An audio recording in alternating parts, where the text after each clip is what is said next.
नमस्कार, आईमा मीडिया पर आपका स्वागत है। बिहार विधानसभा चुनाव के पहले चरण में गुरुवार को 5 बजे तक 60% मतदान में से एक बात तो साफ हो गई कि बिहार में लोग राजनीतिक मामले में बहुत परिपक्व हैं।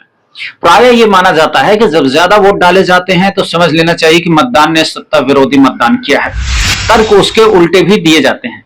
कुछ लोगों का मानना है कि सत्ता पक्ष में रुझान होने के कारण भी मतदान बढ़ जाते हैं। इसलिए सत्ता पक्ष के समर्थक कहते हैं कि उनके गठबंधन में शामिल पार्टियों को ही मतदाताओं ने वोट दिया है, इसलिए वोटों के प्रतिशत बढ़ने के मामले में मात्र अनुमान ही लगाया जा सकता है। ज्यादा वोटिंग होने के कई कारण होते हैं।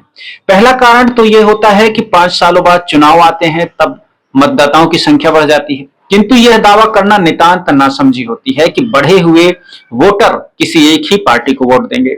सच तो यह है कि ना तो कम वोटिंग का मतलब वोटरों की उदासीनता है, यानी कि वोटर सत्ता से संतुष्ट हैं और उन्हें सरकार बदलने की कोई जरूरत महसूस नहीं होती, बल्कि उदासीन वोटर मानते हैं कि जैसा चल रहा है वैसा चलना चाहिए।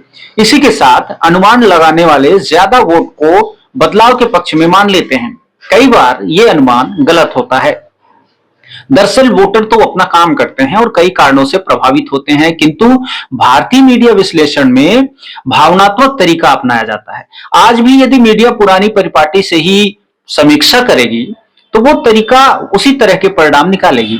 सच तो यह है कि युवा पीढ़ी कल्पना लोक में नहीं रहता, बल्कि उसकी अपनी प्रॉब्लम और उसके अपने लक्ष्य हैं। इसलिए उसने सोचने के तरीके अपने बाप दादाओं से बिल्कुल अलग कर दिए हैं। किंतु बिहार का मतलब मात्र जाति से जोड़ा जाता है। मसलन हमें अपना वर्चुअल नजरिया बदलना होगा। अब ऑप्टोमेट्रिक दृष्टिकोण से वोटर राजनेताओं को देखता है। मीडिया की खबरें और मांग पर आधारित होती हैं, इसलिए अंड-वंड परिणाम भी अनुमान के आधार पर निकाले जाते हैं। बहरहाल परिणाम कुछ भी हो, छोटी मोटी घटनाओं को छोड़कर चुनाव के इस वक्त किसी बड़ी हिंसा का खबर न आना चुनाव आयोग की व्यवस्था पर संतोष व्यक्त करता है। श्रेय सियासी पार्टियों को भी मिलना चाहिए, जिन्होंने वोटिंग के दिन अपने प्रतिद्वंदी प्रत्याशियों के प्रति सहिष्णुता का बर्ताव किया। चुनाव में जीत तो एक ही होनी है, बाकी सारे प्रत्याशियों को तो हार का सामना ही करना पड़ेगा। लोकतंत्र में इसी सहिष्णुता का महत्व है। इतना जरूर है कि यह चुनाव एनडीए और इंडिया महागठबंधन दोनों के भविष्य के लिए निर्णायक साबित होता। लोकतंत्र में सभी पार्टियां जीतने के लिए चुनाव लड़ती हैं, इसलिए जीत के दावे सभी करती हैं, किंतु सत्ता वही हासिल कर पाती है जिन्हें जनता जनार्दन आशीर्वाद देती है।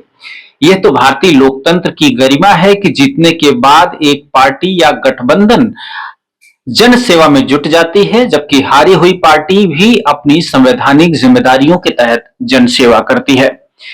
आईमा मीडिया को यदि आप यूट्यूब पर देख रहे हैं तो सब्सक्राइब करें। सोशल मीडिया या अन्य प्लेटफॉर्म पर देख रहे हैं, फेसबुक पर देख रहे हैं, इंस्टाग्राम पर देख रहे हैं तो फॉलो करना ना भूलें और कमेंट बॉक्स में अपनी राय हमें अवश्य दें। अपने दोस्तों तक शेयर करें और आईमा मीडिया को सब्सक्राइब करने के लिए कहें। बहुत बहुत शुक्रिया। नमस्कार।